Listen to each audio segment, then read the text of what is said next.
काश चीजें मुख्तलिफ होती, हालात मुख्तलिफ होते, शायद मैं मुख्तलिफ होती तो लोगों का और मेरा रिश्ता महज तज़हीक से ना जुड़ा होता।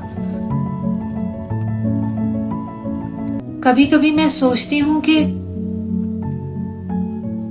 क्या इतना तकलीफ दे है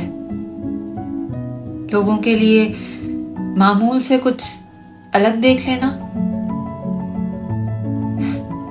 कि वो उससे नमदार होने वाली बेबसी का गुस्सा हम जैसे लोगों पर निकाल देते हैं, जिनका खुद अपने जुदागानापन पर कोई इख्तियार ही नहीं।